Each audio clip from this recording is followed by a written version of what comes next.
Chapter 20. Epiphanies. She's leaving? I collected my surprise quickly. She wasn't joking. Bella climbed over me and started stumbling around, sweeping the floor with her feet, inadvertently kicking the foot of her bed. "May I ask where you're going?" I asked, rolling onto my side. "I'm going to your house." She caught herself on the back of the desk chair with a huff.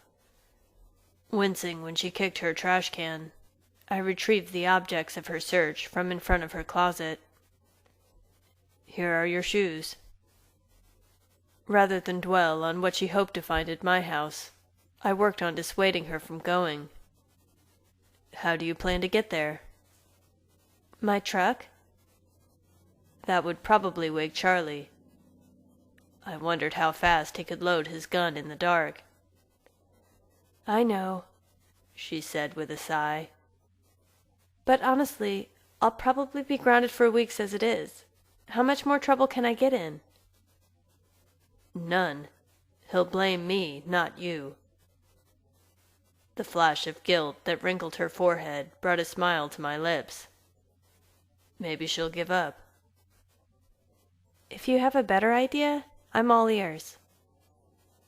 "Forget about immortality and come back to bed." "Stay here," I offered weakly. Her shoes on, she bumped into the dresser before fishing a sweater out of one of the drawers. "No dice.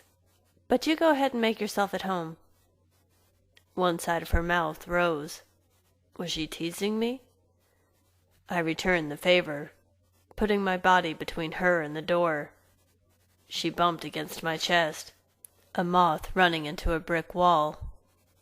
Unable to move me, her touch nonetheless sent a shiver down my spine. If she felt the same jolt, it didn't show. With a grimace, she spun around toward the window. Surely she wouldn't jump. What was I thinking? She had leapt off a cliff for fun and nearly drowned. When she started to lift her leg over the sill, I acquiesced. "Okay, I'll give you a ride." With a shrug, she lowered her foot to the floor. "Either way. But you probably should be there too." Her nonchalant tone pushed my curiosity over the edge. "And why is that?" "Because you're extraordinarily opinionated, and I'm sure you'll want a chance to air your views." I locked my jaw. "My views on which subject?" She continued her flippant answers. "This isn't just about you anymore. You're not the center of the universe, you know. If you're going to bring the Volturi down on us over something as stupid as leaving me human, then your family ought to have a say." Stupid? Human? My family? I swallowed a frustrated growl. A say in what? "My mortality. I'm putting it to a vote." A vote? Like the future of her soul was as trivial as raising taxes or approving a new traffic signal? Fine. She would learn that when it came to her welfare, democracy meant little. Sweeping Bella into my arms, we dropped from her window. She sucked in a quick breath and blew it out across my neck as she looked back up at her room. The adrenaline that sweetened her fragrance only confirmed my suspicion that she would have jumped out herself, probably breaking an arm or a leg, or worse, had I not intervened. "All right then, up you go." I didn't bother to suggest she close her eyes, more out of spite than acceptance of Bella's new fearless nature. With her legs encircling my waist and her arms around my neck, my temper melted away quickly as we dashed through the forest. I had spent the last months in the jungle, but it had been nothing like this. The night reminded me of the moment I had awakened as a vampire. Everything was so clear, like a blurry past had been erased. The trees reached out to us like lovers, welcoming us home. the moss and leaves waving like flags as we rushed by. Bella took another deep breath and set her chin on my shoulder. Her cheek rose against the side of my neck. She was smiling. The muted moonlight seemed to brighten, smiling with her. Though I had no reason to, I sped up, causing her to grip me a little tighter. The adrenaline faded as her pulse evened out, each beat echoing through my chest. Beyond her human warmth and softness, though, it was her contentment, her happiness, that seemed to squeeze life into my heart. If that wasn't enough, her lips found my neck, just as I leapt over the river. She may have been my angel, but her kiss gave me wings. I barely felt the ground beneath me as I slowed, catching a few whispers from the house only a couple of miles away. "Thank you," I said, once the air around us calmed. "Does that mean you've decided you're awake?" Her laugh started as a hum that vibrated over my skin, making the hairs on the back of my neck rise with delicious excitement. "Not really. More that, either way, I'm not trying to wake up. Not tonight." The subcontext of her easy response spoke volumes. She still didn't believe that I was back to stay. Well, I deserved that. "I'll earn your trust back somehow, if it's my final act." "I trust you," she said empathetically. "It's me I don't trust." The irony in the way she reversed her statement wasn't lost on me. I had done exactly that when I so thoroughly convinced her that I had lost interest in her. The reason for the change eluded me, though. "Explain that, please." "Well, I don't trust myself to be enough, to deserve you. There's nothing about me that could hold you." The lie still polluted her perception, distorting reality into something worse than any nightmare. Couldn't hold me? Nothing else on earth could bind me tighter. I lowered her to the ground and captured her in my arms. The muted moonlight wasn't enough for her to see the conviction in my eyes, so all I could do was cradle her against my silent chest. I willed my lifeless heart to squeeze just once, to tell Bella what my words couldn't, that I was hers, that I had been hers from the moment I had laid eyes on her from across that crowded cafeteria. "Your hold is permanent and unbreakable," I said. "Never doubt that." She didn't move, and I read her reticence as denial. If only I could prove myself. I'd start with her list of problems. The wolves, Victoria, the Volturi. But the spot at the top was as yet unfilled. "You never did tell me," I started. Did I really need her to confirm what I already knew? "What?" "What your greatest problem is," I murmured. "I'll give you one guess." She cocked her head up to look at me, then barely touched the tip of my nose with her finger. "Of course." "I'm worse than the Volturi? I guess I've earned that." Irritated, she rolled her eyes, then flared her nostrils, as if she thought I couldn't see her. "The worst the Volturi can do is kill me." I was worse than death.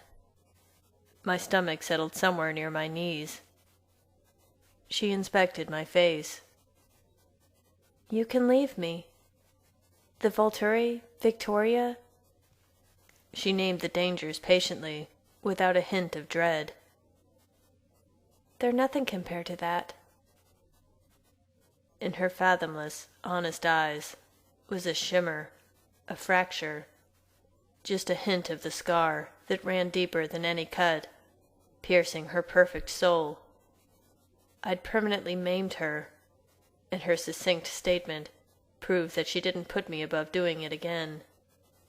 Inside my diamond-hard shell, I crumbled to dust. No fire, no torture, no physical sensation could compare to the agony I felt looking at Bella. All the time I was away, I consoled myself with the fact that my discomfort was in her stead, that by my suffering she would find peace and safety and happiness. With 4 simple words, she proved how wrong, how blind I had been. You can leave me. Implicit in the statement was her justified distrust.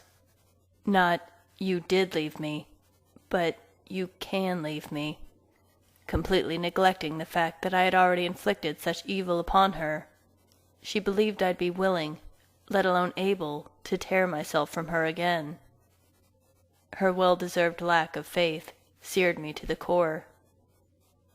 Still, she stood before me, her hands resting on my chest, her eyes imploring. I would rather die than stay away from you, they said, just like they had in a quiet meadow a year ago. After everything I had done to her, behind the pain that tarnished her loving eyes, her greatest worry was losing me. I wanted to cry out, say something that would erase the past, erase the pain that left such a mark on her. It had been words that created the scar, but words could never heal it. Instead, I remained silent, helpless before her, powerless in the face of her innocence. Her lips curled down as she took my anguish as her own, paradoxically increasing it tenfold.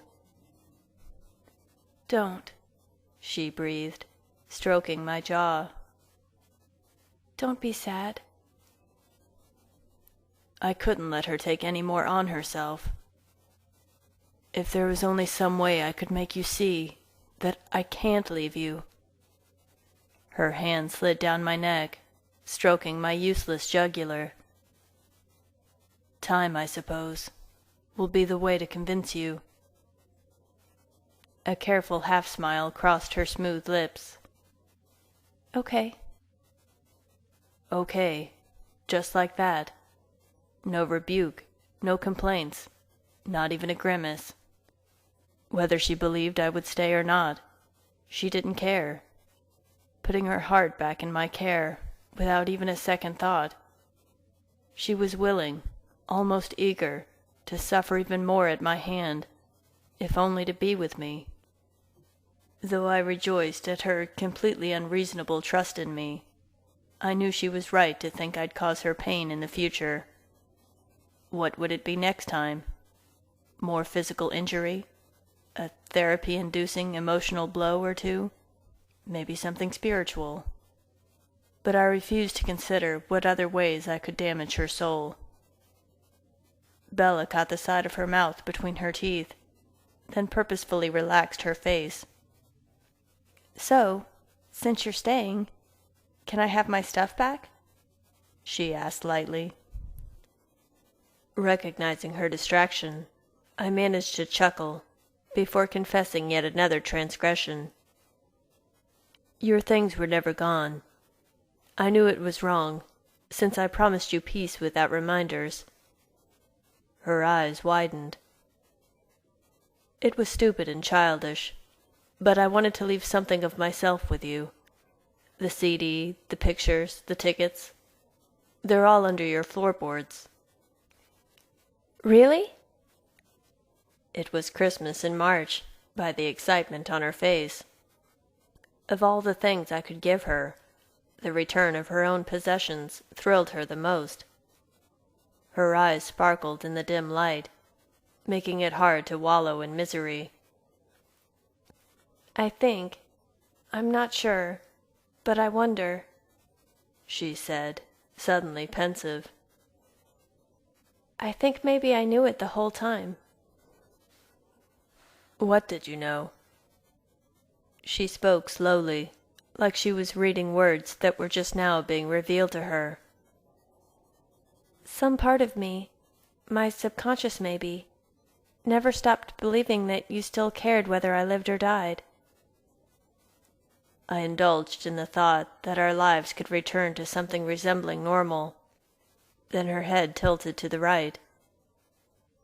That's probably why I was hearing the voices.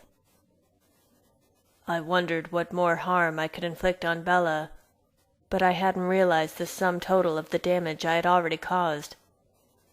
I couldn't speak immediately, momentarily frozen as I considered the psychiatric injuries she had sustained.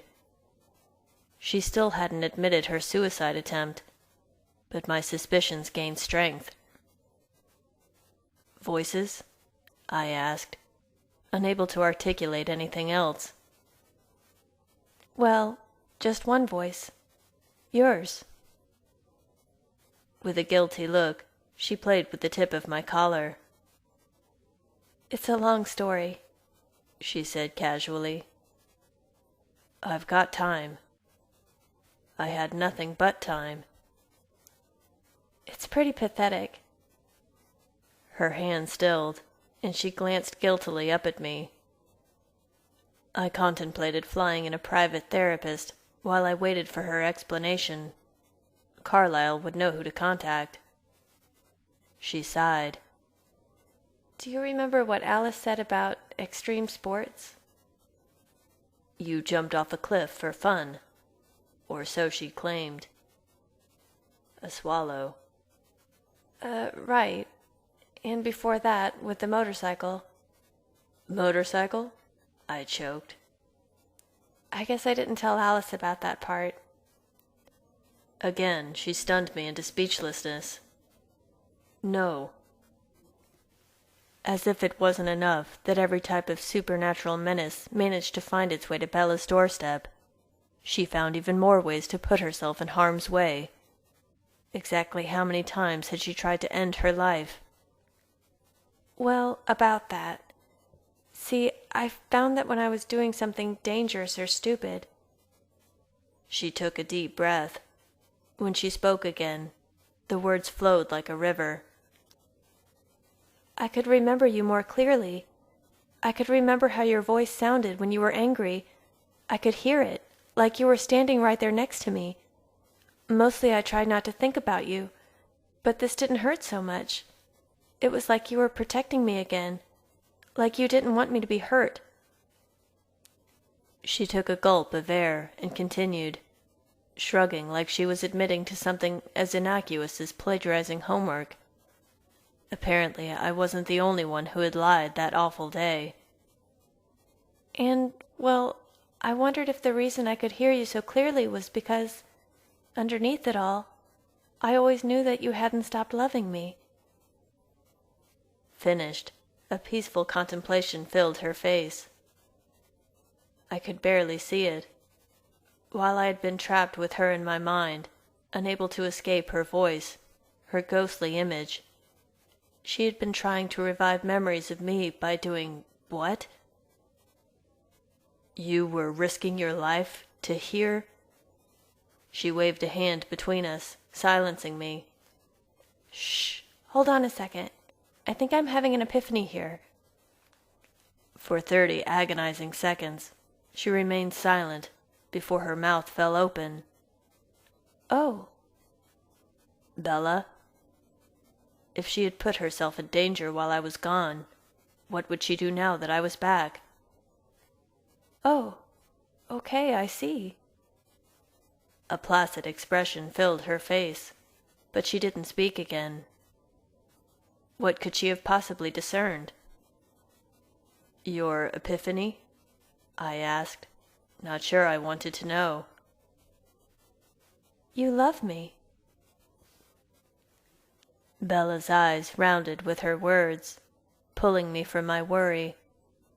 Her face became incandescent with understanding, and she finally graced me with the smile I had been dying to see. The joy obvious in her earthy eyes and ruby cheeks took my breath away.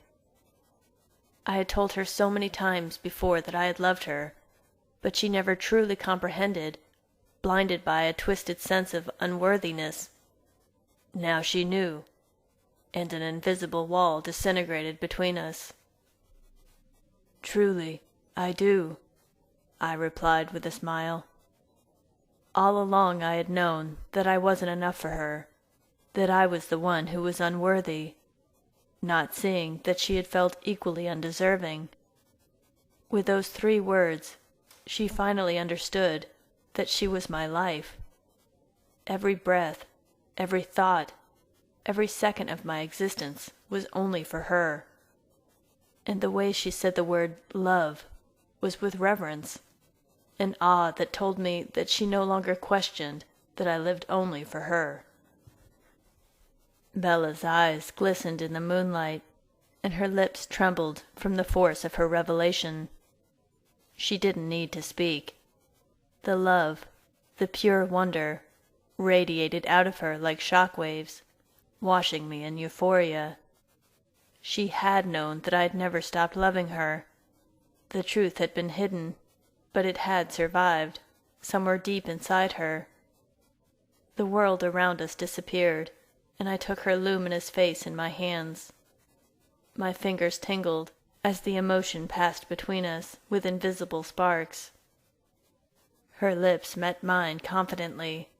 Her shiver vanished at the first touch. We became one in that moment, neither of us doubting our feelings any longer. Her warmth, the electricity of her touch, the sweet fire in her scent, and the power of her heartbeat combined to overwhelm my senses. I found my heaven in the loving kiss of this fragile woman. All of my regret fell away in those few magical seconds. There wasn't any room in me for such inadequacy.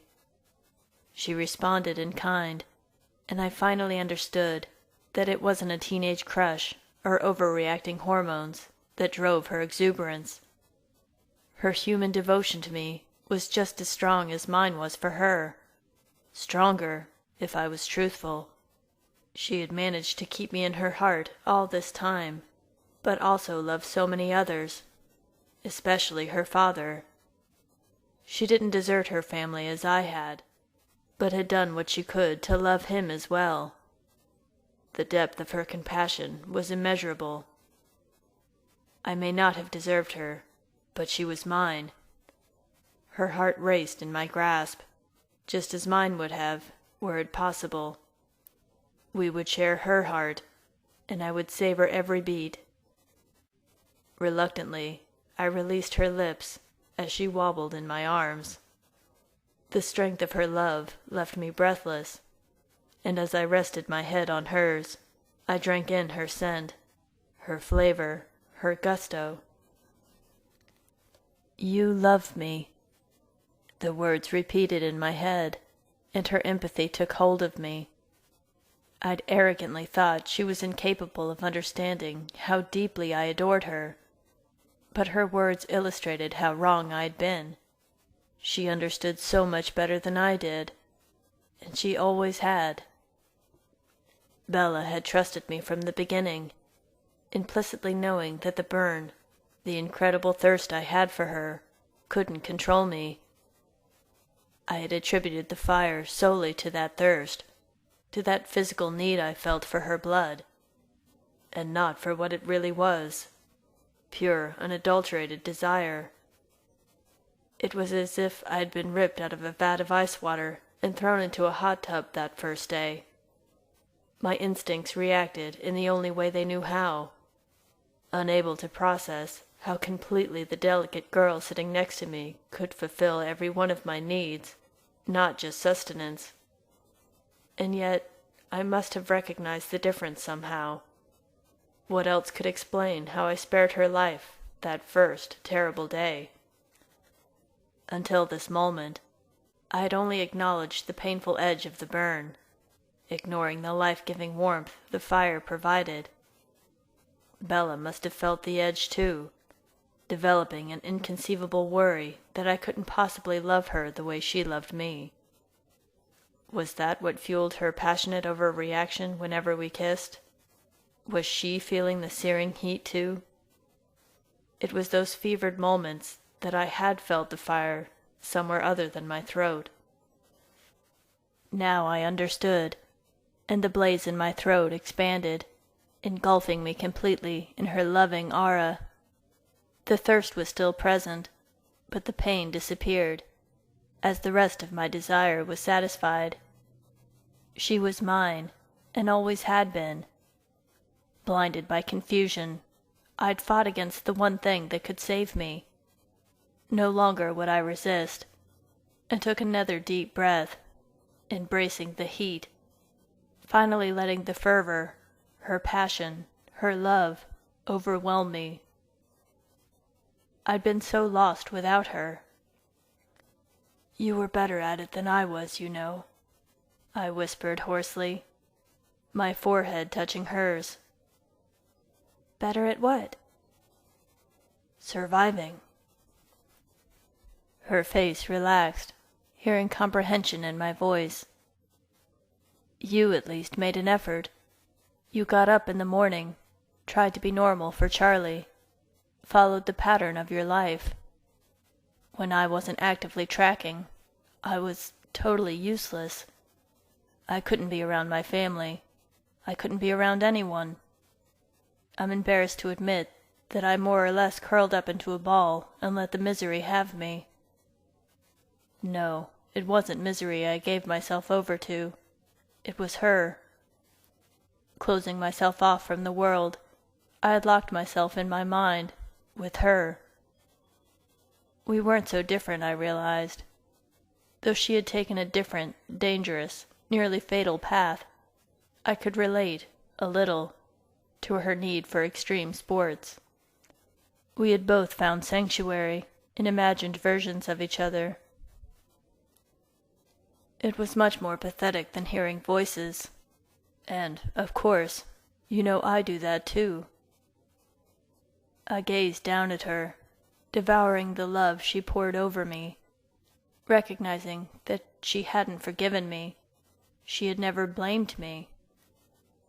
I would never know why or how she chose me, but I would never take that gift for granted, ever.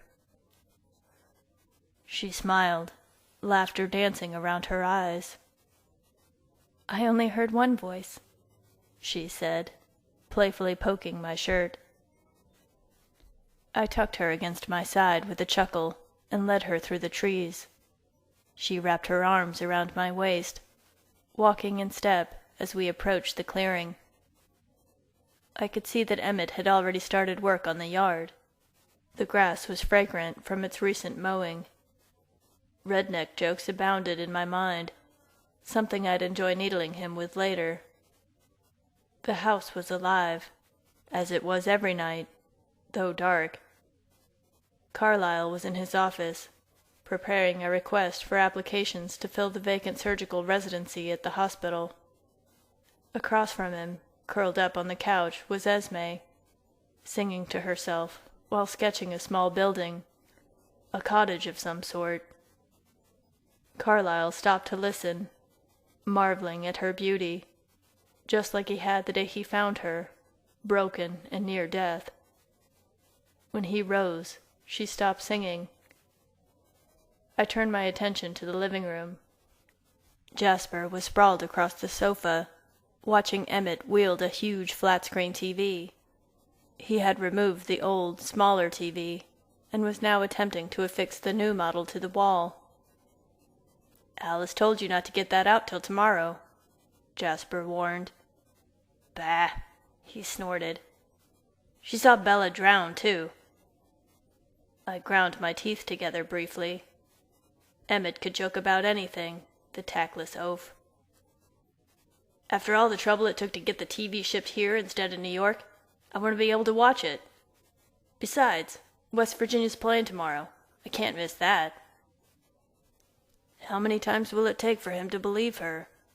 Jasper thought. "Keep the old TV, Em," said Alice from the garage. Her attention was on Rosalie's high heels, sticking out from under my Aston Martin. Seeing a crystal-clear vision of me hand her a set of Porsche keys, she asked, "So are all German cars the same, Rose?"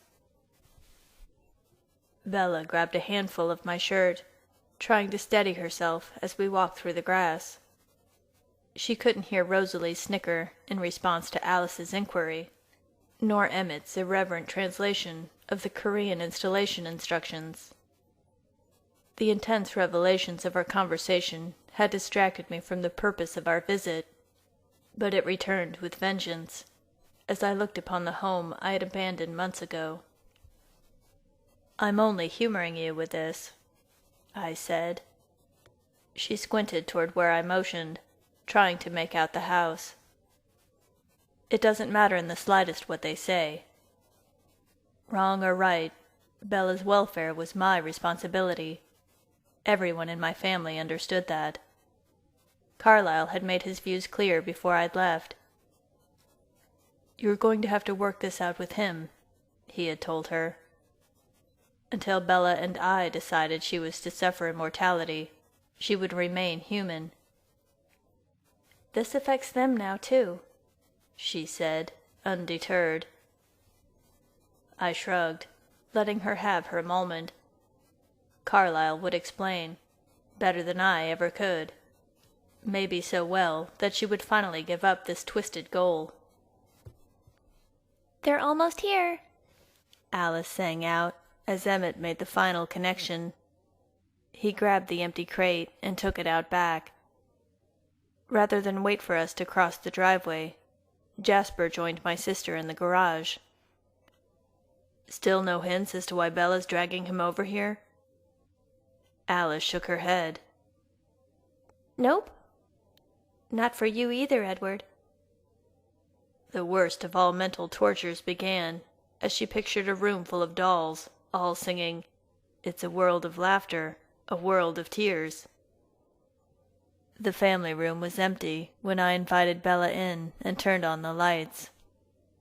My family waited while I called them, none but Alice aware of what was about to happen. Bella's head swiveled around, inspecting the room. To her credit, she didn't jump when Carlyle appeared at her elbow. "Welcome back, Bella," he smiled, noting the healthy bloom on her cheeks and her confident stance. "What can we do for you this morning? I imagine due to the hour this is not purely a social visit." All ears perked up, waiting for her answer. "I'd like to talk to everyone at once, if that's okay, about something important." Carlyle's attention turned to me. It didn't take his vast intellect long to guess her intentions. A group thank you was discounted after one look at my face. "Are we mediating a dispute?" He cast a glance at my arm around Bella's shoulders. "Not a separation, though."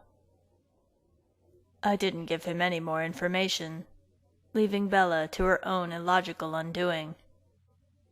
Unable to fathom why the entire family was required, he said, "Of course. Why don't we talk in the other room?" He pulled out his chair at the head of the table and offered it to Bella. With a shaky breath, she sat. Her self-assurance wavered as the room filled with my vampire siblings. A smug Alice sat first. Jasper took the seat next to her, curious as the others, but relaxed, reading the excitement surrounding his mate. "You still look like hell, little brother," Emmett thought as he passed, then looked at Bella. "Has she really been asleep this whole time?" Rosalie followed Emmett's gaze with a critical eye, noting that Bella wore the same blouse as the last time they had been together. But she forced a smile out when Bella looked in her direction. "I'm really trying, Edward." Esme's smile was much more genuine.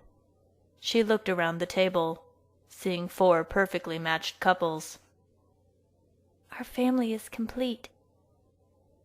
The soft motherly smile she gave Bella fell when she turned to me. "You're troubled. Edward, what is it?"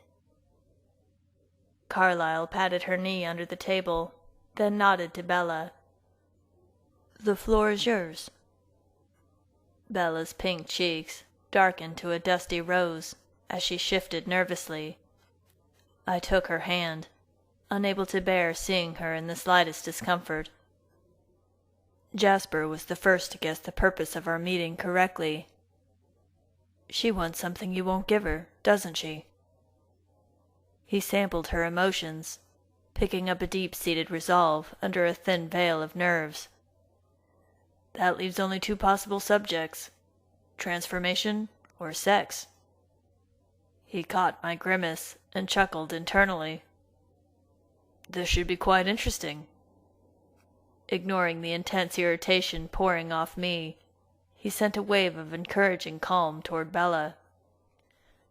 Well, Bella's shoulders relaxed slightly, due to my brother's manipulation, no doubt. I'm hoping Alice has already told you everything that happened in Voltura.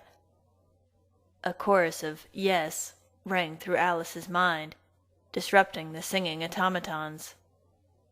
Everything, she said, returning to her song, envisioning robotic can-can dancers. And on the way? Bella added. Alice nodded. That too. They had all been gathered around this same table when Alice had announced the promise she had made to Bella and Darrow. The dumbfounded looks she had received were classic. It was Carlyle's response that drew another grimace from me. I'm sure you'll be able to do it, Alice, with enough preparation. Bella continued, unaware of the eddies of thought swirling around me. Good. Then we're all on the same page. She put her free hand on the table and inspected her palm before looking over Rosalie's head out of the window. Around the room, more guesses were made, most correct. A quick count put the votes in Bella's favor, but that meant little. Carlyle's thoughts were surprisingly quiet. As usual, he reserved his judgment until after hearing both sides. Bella began, slowly including everyone as her eyes swept the room. So I have a problem. Alice promised the Volturi that I would become one of you. They're going to send someone to check, and I'm sure that's a bad thing, something to avoid. And so now, this involves all of you. I'm sorry about that. I should have known she would try to take the blame for something that was never her fault. She'd been so quick to hold me blameless. I'd never be so lenient on myself. But if you don't want me, then I'm not going to force myself on you, whether Alice is willing or not. Esme started to assure Bella that would never be the case, but was stopped by a single, delicate finger. Please, let me finish, Bella said, with an apologetic frown. You all know what I want, and I'm sure you know what Edward thinks too. I think the only fair way to decide is for everyone to have a vote. If you decide you don't want me, then... Her face wrinkled in contemplation. I guess I'll go back to Italy alone. I can't have them coming here. Go back? She was ready to skin me alive for trying to end my life when I thought she was dead. And now she's ready to throw her life away just to protect us? My throat rumbled to life, my anger coming out as a menacing growl. I shouldn't be surprised. She had done it before, screaming at me to stay away while James tortured her. Only Esme took Bella's threat seriously. Edward, you can't let her do such a thing. Bella would never make it out of this house, let alone the airport. I'd steal her car keys, her passport, her... It's not going to happen. Calm down, Edward, Alice interrupted. She didn't show me the immediate future, concentrating instead on a new vision she had, a graduation party the likes of which Forks had never seen. She was still hiding from me, but at least Bella was alive and well in this unexpectedly social future. She's just as manipulative as you are, Rosalie thought. Jasper and Emmett contemplated what a confrontation with the Volturi would entail, while Carlyle evaluated the conviction in Bella's declaration. "She hasn't really thought this through," he decided. Bella waited until I'd quieted. "Taking into account, then, that I won't put any of you in danger either way, I want you to vote yes or no on the issue of me becoming a vampire." The corner of her mouth turned up. "Ha! She's going over your head." "You two are made for each other." "It's destiny. She can see it, can't you?" "She has no idea what she's giving up. An edict can't be ignored." My hand fisted under the table at the thoughts bombarding me. Bella waved toward Carlyle, inviting him to start. "I was afraid it would come to this," he thought. He stared into her eyes, trying to balance Bella's free will against my beliefs. His own morals kept interfering, both as a physician and a cleric. Esme took his hand, and the single fact that made his decision academic echoed in his mind. Bella is Edward's mate. Do we have the right to interfere, danger or not? "No." "Just a minute," I said, interrupting his mental argument. Bella stared daggers at me, but I reminded her with a lift of my eyebrow that she'd invited my opinion. I squeezed her hand gently, almost sorry for what was about to happen. "I have something to add before we vote." Her frustrated exhalation blew her scent around the room, and everyone, save Carlyle and myself, swallowed. "About the danger Bella's referring to," I said, looking at Jasper. "I'm fine. Don't even think it," Jasper whined mentally. "You're the only one here with black eyes." "I don't think we need to be overly anxious." Jasper rolled his eyes, and I continued. "You see, there's more than one reason I didn't want to shake Aro's hand there at the end. There's something they didn't think of, and I didn't want to clue them in." "Which was?" Alice's nose scrunched up in disgust. "Spin your fairy tale. It won't change anything." Her shell cracked just enough to show me Bella's satisfied grin, presumably moments from now. I ignored her heckling. "The Volturi are overconfident, and with good reason. When they decide to find someone, it's not really a problem." I turned to Bella, who was also scowling. "Do you remember Dmitri?" Her answer was a shiver.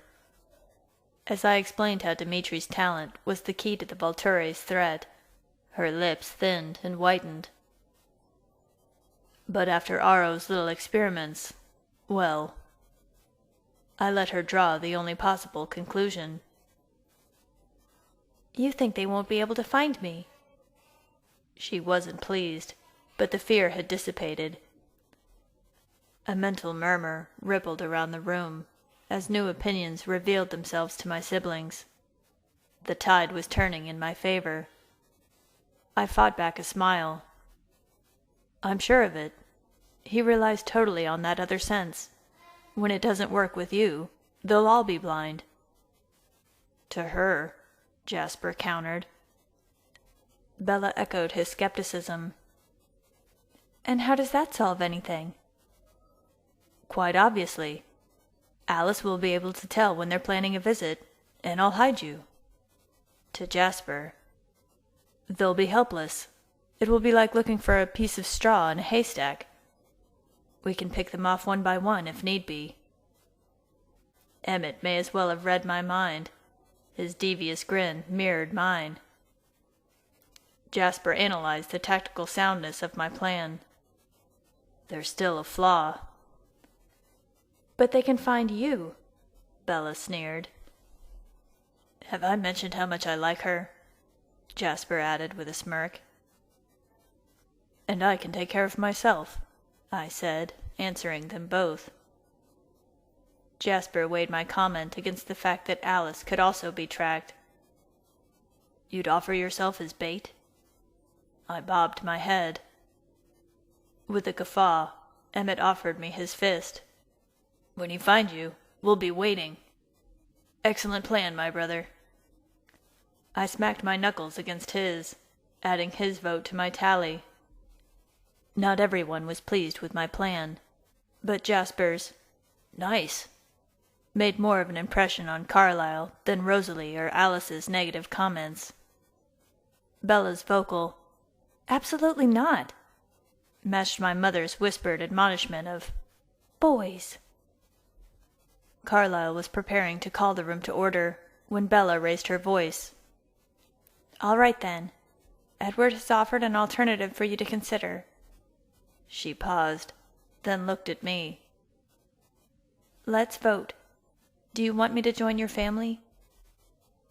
More than anything. Not that way. You're staying human.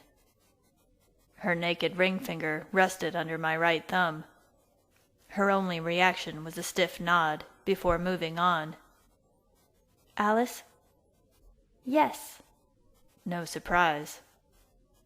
Jasper? Yes. You can hide her from the Volturi for a while, but they won't stop. Running from them only infuriates them. Dmitri will come after Alice instead, and I won't allow that. I exhaled slowly. Bella's humanity had never been what drove Jasper's vote, only Alice's safety. I hadn't been as convincing as I had hoped. Bella's eyebrows rose. Apparently she hadn't expected Jasper's support. She quickly erased her surprise and turned to my other sister. Her voice wasn't nearly as confident this time. Rosalie? Rosalie hesitated, biting down on her full, perfect lip. No. I sighed silently. Her jealousy was still in full control. Edward, wait. It's not what you think. Rosalie held her hands up, imploring Bella to listen. I'm on your side, really. Let me explain. I don't mean that I have any aversion to you as a sister. It's just that... She glanced at Emmett out of the corner of her eye. This is not the life I would have chosen for myself. I wish there had been someone there to vote no for me. I'm sorry, Em, she thought, but he didn't give her regret a second thought. Emmett knew better than anyone how she suffered, and respected her honesty. In fact, he loved her all the more for being able to admit how she felt in front of him. Bella wasn't as impressed with Rosalie's explanation, and turned to Emmett. His double-edged sword of honesty swung in my direction. Not waiting to be asked, he shouted, "Hell yes!" grinning from ear to ear as he winked at me. "We can find another way to pick a fight with this Dmitri. She's gonna make an awesome vampire, Edward. She's already got you whipped." My upper lip rose, exposing a razor-sharp cuspid. "Bring it on, bro. Anytime, any place," he retorted. My other siblings were already planning wagers. Boys, stop it, Esme thought, hiding her warning behind a warm smile as Bella turned to her. Esme crushed Emmett's toe under the table, effectively wiping the leering grin off his face. She belongs with you, Edward, my mother thought. She belongs with us. Yes, of course, Bella. I already think of you as part of my family. Thank you, Esme, Bella said with a blush. Everyone looked to Carlyle, but I watched Alice. She arched an eyebrow at me. Yes? She thought smugly, but emptied her mind. Bella's pulse picked up speed. When I checked the view through Carlyle's eyes, it was my profile I saw, not Bella's worried face. "Edward?" My head snapped around. Carlyle didn't smile, but wore a resigned frown. She knows what's at stake. For her family, for us and for you. It's obvious that she feels the same love as you do, and she doesn't see the change as a sacrifice, but as a... No! The word came out like a curse. He couldn't let her throw away her soul just to protect us, to protect me. I bared my teeth at my father, the man I idolized for his compassion and fairness. How could he desert me now? Carlyle stared at me in earnest. This is the only way that makes sense. You've chosen not to live without her, and that doesn't leave me a choice. I won't condemn either of you to death, Edward. I can't. His pleas for forgiveness and understanding settled like dust around me, choking me. The rage bubbled up from the pit of my stomach. I had to get away from Bella before it erupted in violence. I jumped up, spewing profanities under my breath that stunned everyone, even Emmett. So much for your precious Hippocratic oath, I snarled, stopping just outside of Bella. The fact that Carlyle had driven me from my love hurt the most. Do no harm? It was all a lie. Carlyle's unwanted and inappropriate sympathy found a new target in Bella. I guess you know my vote. He looked upon her shocked expression, appreciative of the sacrifices she was willing to make, but guilty for those she hadn't comprehended yet. Thanks, she murmured, her eyes locked on the doorway I had exited. Watching Bella stare after me through Carlyle's eyes only exacerbated the betrayal. Not his, but mine. After all was said and done, no matter how angry or frustrated or disappointed I was, some part of me rejoiced. There was nothing I wanted more than to have Bella forever, and for that I deserved nothing but hell. Emmett continued to make light of my misery. When will you stop fighting the inevitable? Once she's a vampire, you'll finally get laid, and... Crash. His new TV was a pile of splintered glass and plastic before he had finished the thought. But his words had found purchase. It was inevitable. How much longer could I resist? Emmett's curses, mixed with Alice's, whispered, "I told you so." Bella jumped at the sound, and from 6 different angles I watched her frown deepen. That's all I needed. Thank you. For wanting to keep me. I feel exactly the same way about all of you, too. She pushed her hair back and swallowed loudly, overcome by happiness, I guessed. She had won her immortality, and lost everything else that mattered. Esme hugged the human she had already considered a daughter. "Dearest Bella," she said, easily ignoring her growing thirst. "Edward will come around. You're meant to be together," she thought, stroking Bella's hair.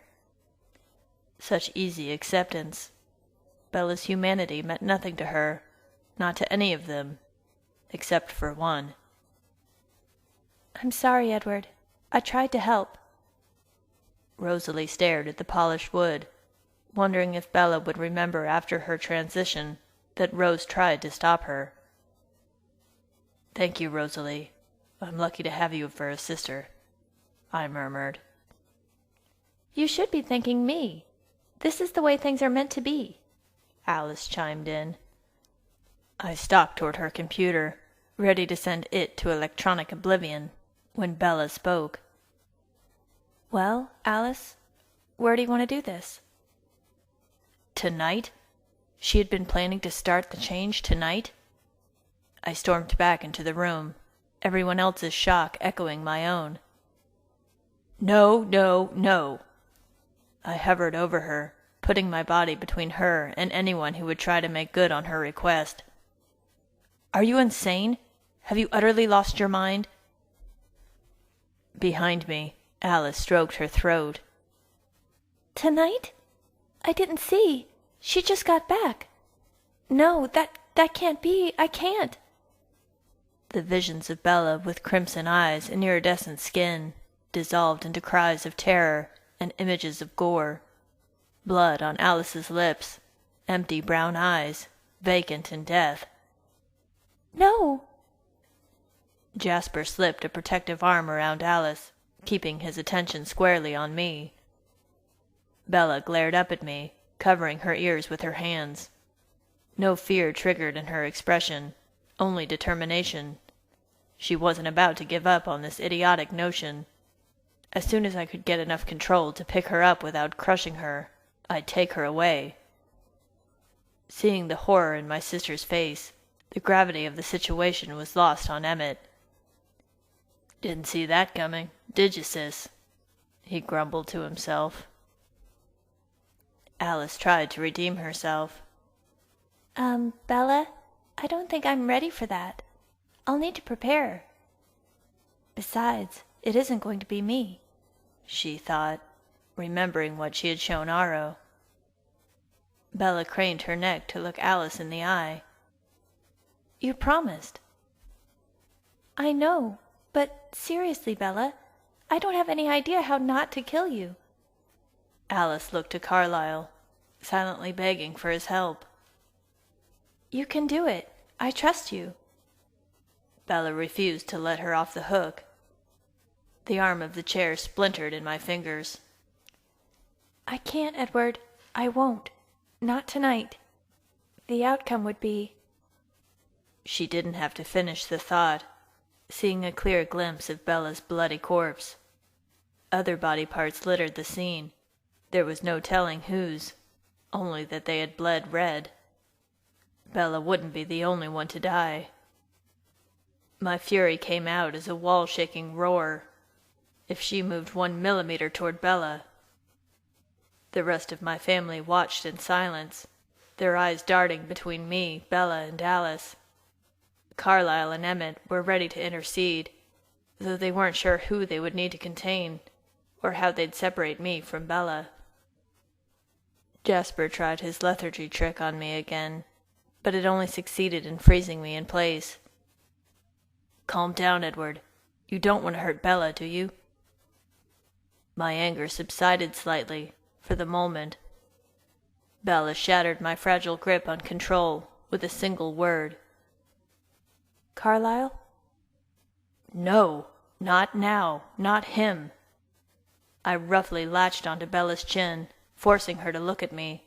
My other hand came up, a shield between her and Carlyle.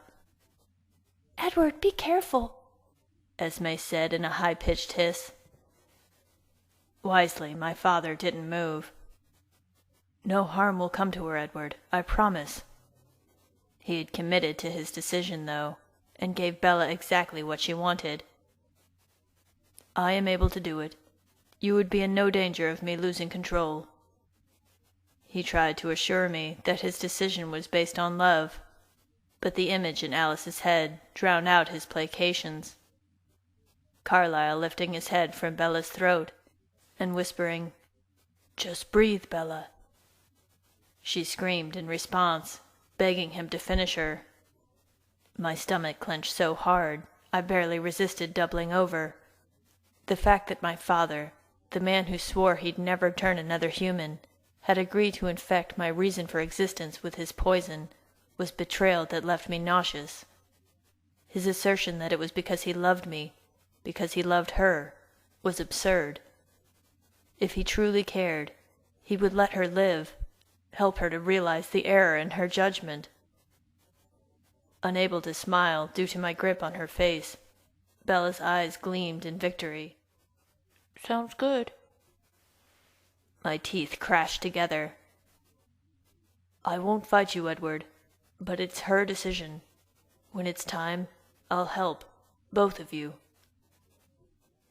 Time, my nemesis or my friend. I needed time more than ever, to get control, to make her see. Rational thought slowly regained the upper hand in my mind. "Hold on, it doesn't have to be now." More than a little relief colored Carlyle's thoughts. "True." "There's no reason for it not to be now. she mumbled, her jaw imprisoned in my hand. I relaxed my grip slightly. I can think of a few. I wasn't going to give up, not yet. Her face twisted with disgust. Of course you can. Now let me go, she commanded. I released her, folding my arms across my chest, keeping my hands captive. The white outline left on her cheek by my fingers turned pink, marring her flawless face and turning my anger on its head. Monsters, all of us. Hot-headed emo jackass, Emmett shot at me. I didn't even turn the thing on. I ignored him, narrowing my focus on the obstinate girl in front of me. In about 2 hours, Charlie will be here looking for you. I wouldn't put it past him to involve the police. All 3 of them? She retorted, but my argument struck home.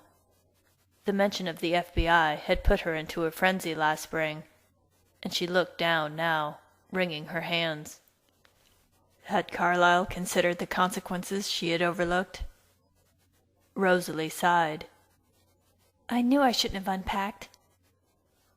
In the interest of remaining inconspicuous, I said, turning to my traitorous father, I suggest that we put this conversation off, at the very least until Bella finishes high school and moves out of Charlie's house. He tilted his head toward me, but kept his eyes on her. That's a reasonable request, Bella. Emotions are running high for all of us, including Charlie. I could see Bella wanted to argue, but her scrunched lips said she saw the logic all too clearly. I'll consider it. It wasn't much of a consolation, but I'd managed to stay her execution for a few months at least. You won't talk her out of this, Edward. She's more stubborn than you are, Alice jibed. I relaxed my face, but steeled my resolve. We'll see about that. Seizing the change in momentum, I reached out an arm toward Bella. I should probably take you home, just in case Charlie wakes up early. A collective wave of relief filled the room. After graduation? Bella stared Carlyle down, waiting for his promise. You have my word. Suddenly, Alice's vision turned white. The picture never fully formed, but I saw flowers, faces, a woman in a dress, all white. Again? She thought. But when? I couldn't question her, but a satisfied Bella took my arm. Okay, you can take me home. Without another word, I led her out of the house. Bella eagerly wrapped her arms around my neck, giggling when I unintentionally tickled her. She was flying on the wings of victory, thinking she had secured the future she so desperately wanted. She would be harder to sway more than ever. I had to think, there must be a way. Was there anything she wanted more than to become a vampire? I mulled over the question as I ran, reordering the words, modifying the emphasis, but found nothing. She wanted to become a vampire even more than she wanted me, it seemed, considering her threat to return to Voltura. But she did want me. That fact was undeniable. Exactly how much did she want me? I modified the question once more. Was there anything she wanted more than Carlyle to make her a vampire? Maybe. My sullen mood lifted as we crossed the river once more. There was hope for her humanity yet.